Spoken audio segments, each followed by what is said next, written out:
안녕 아들딸, 오늘은 제3강 부동산 관련 생활 법률을 시작하겠습니다.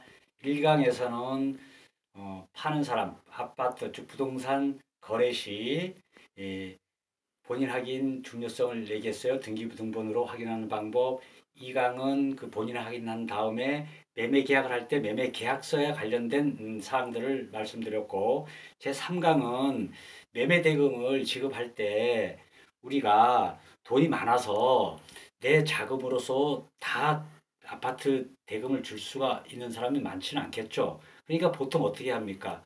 은행에 가서 대출을 받아요. 그래서 그 대출금하고 내 돈하고 합해서 아파트 매매 대금, 즉 부동산 거래 대금을 지급하게 되는 것이죠. 그래서 오늘은 그 은행에 가서 대출을 받을 때 어떻게 받느냐.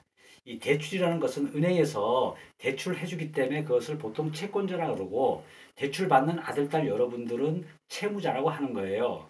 그래서 보통 은행에 대출 받으러 가면은 어, 신용도를 보고 담보가 없이 신용대출 해주는 경우가 있고, 담보가 일시 아파트 등 물건이 있는 경우는 담보대출하는 경우 두 가지로 크게 나눠볼 수 있는데, 아들, 딸들은 지금 아파트가 있다고 보고 아파트를 샀기 때문에 아파트 담보대출로서 하는 거기 때문에 신용대출은 아니라는 점에서 일단 구분이 됩니다.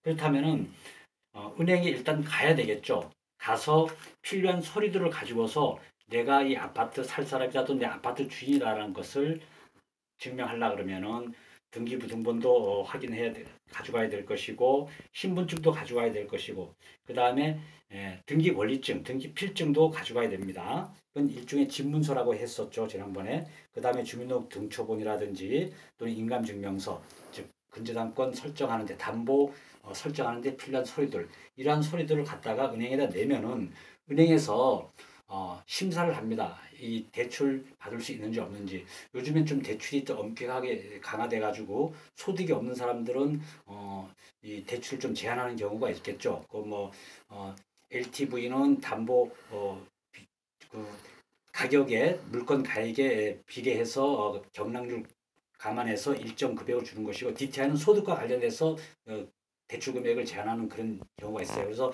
소득 관련 서류도 내야 되고, 여러 가지 서류들을 보고 은행에서 심사해서 오케이 사인하면은 그 다음에 어떻게 합니까? 은행에서 대출 해주겠다고 연락이 오면은 대출 관련 서류에 사인을 해야 됩니다. 대출 관련 서류에 이름 쓰고 도장 찍어야 됩니다. 그 대출 관련 서류에 다 작성하고 나면은 은행에서 통장에, 즉 여러분들 아들 딸 통장에 대출금 돈을 넣어줍니다. 1억 시청에서 1억이 통장에 어느 날 갑자기 확 들어와요. 그러면 그 1억을 가지고서 여러분들은 매도인, 즉 파는 사람, 그 사람 계좌로 잔금을 주게 되는 것이죠. 그렇게 잔금을 주게 되는 그 과정, 돈이 나오게 되는 과정까지 제가 말씀드렸고, 이번에는 지금서부터는 은행에 가서 어떤 서류에 내가 자필 서명해야 되느냐, 그 서류에 대해서 간략하게 말씀드리겠습니다. 은행에서는 대출 해줄 때 적어도 서류를 몇 가지 기본적인 서류를 받았습니다. 그건 뭐냐면 제일 먼저 대출거래 약정서, 즉 대출거래 약정서를 먼저 받고, 이것은 하나의 대출 금액이 얼마인지 또는 만기 언제 갚아야 되는지, 이자는 몇 프로로 해야 되는지 일종의 차용증서 역할을 하는 것입니다. 대출거래 약정서 하나 써야 되고, 두 번째는 뭘 써야 되냐면 담보 잡는다 그랬죠. 아파트를 담보 잡고 돈을 받는 담보대출이라고 했죠. 거기에 필요한 근저당권 설정 계약서, 근저당권 설정 계약서를 작성해야 돼요. 그래서 근저당권 설정 계약서를 간략히 설명드리면은, 근저당권을 서로 근저당권을 설정한다는 문구가 있는 그런 서류에 채권자하고 채무자하고 서로 기명 발인하는 것입니다. 그래서 여기서 채권자는 근저당권자 은행을 뜻하는 것이고, 채무자 근저당권 설정자는 여러분들 아들 딸들이 되는 것입니다. 그렇게 해서 일단 기본적인 개념, 근저당권자 근저당권 설정자 개념을 알고 그 서류를 보시면은 도움이 되겠죠. 그 다음에 또 설정 계약서에 보면은 두 번째로는 뭐가 있냐면 근저당권 종류가 있어요. 특정 근저당이냐, 한정 근저당이냐, 포괄 근저당이냐. 그러나 포괄 근저당은 기업에서 많이 쓰는 거기 때문에 일단 설명을 하지 않도록 하겠습니다. 가계 여신에 대해서는 보통 특정인 한정 근저당으로 보통 많이 사용한다는 것을 말씀드리고, 그 다음에 세 번째는 채권 최고액이 있어요. 내가 1억을 대출 받을 때 채권 최고액, 이것은 120% 내지 130% 증설정을 하도록 돼 있어요. 비용 추가되는 비용 또는 이자 연체 이자를 감안해서 약간 넉넉히 하는 것이죠. 그래서 채권 최고액이 대출 금액의 120%에서 130% 정도 증설정한다. 요 정도 알고 계시고 그 다음에 세 번째로 근저당권 설정 계약서의 내용 중에서 무서운 내용이 하나 있어요. 그 내용은 뭐냐면은 근저당 물건의 처분에 관한 내용이 나와 있어요.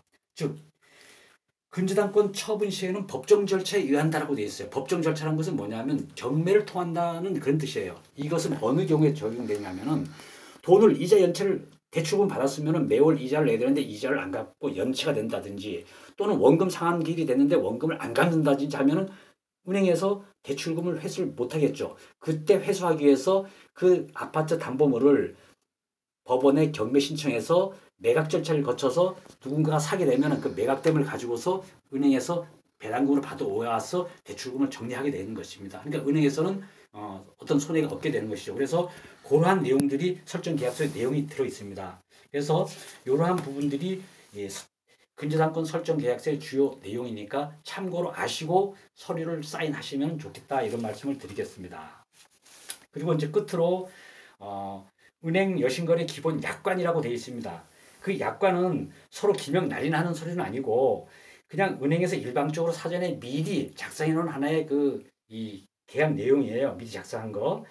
뭐 예를 들어서 이자 연체 시 어떻게 하겠다. 안내 기한이 뭐 1년이라도 연체되면 기한이 상실시켜서 뭐 만기를 미리 도래시키겠다. 뭐 여러 가지 이러한 것을 사전적으로 많은 사람을 상대로 하니까 미리 일정한 그 약관을 만들어 놓고 하고 있습니다. 그 약관도 읽어보라고 교부를 해줍니다. 그러니까 약관 사본하고 근저당권 설정 계약서 사본은 필히 받아가지고 오셔야 돼요. 거기서 주도록 돼 있어요. 그러면서 그 밑에 보면은 이러한 내용 약관 설명을 듣고 뭐 약관 교부를 받았다. 설정 계약서 내용 듣고 뭐 설정 계약서 사본을 교부 받았다 하고 여러분들의 아들, 딸의 이름 쓰고 사인 도장 찍도록 돼 있어요. 그리고 서로 사본을 받아와야 되는 것이에요. 그래서 나중에 혹시 무슨 일이 있으면 그걸 보고 내가 이러한 서류에 사인했다 이런 걸 알 수 있는 것이죠.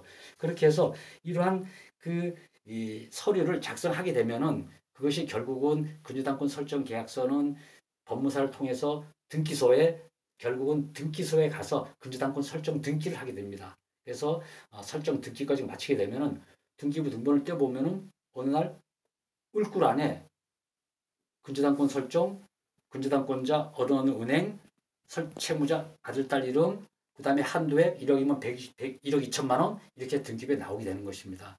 그래서 그러한 부분들은 나중에 최종적으로 등기부 등본을 떠보면 확인할 수 있는 사항입니다. 다음번에는 시간이 되면은 근저당권 설정할 때 비용이 발생합니다. 일정 비용이 발생하기 때문에 그 비용 부분을 간략하게 설명을 드리도록 하겠습니다. 대충 1억의 대출 시 120% 증설정해서 채권 최고액을 1억 2천만 원으로 했을 때 여러 가지 뭐 비용을 하면은 한 30여만 원 정도의 비용. 이것은 우리가 이 설정자가 뭐 납부하도록 돼 있으니까 비용 부담을 생각하고 하셔야 될 겁니다. 그래서 오늘은 간단하게 이 정도로 하고 다음에는 또 다음 임대차 관계에 대해서 또 설명드리도록 하겠습니다. 안녕 안녕 아들 딸 안녕 안녕.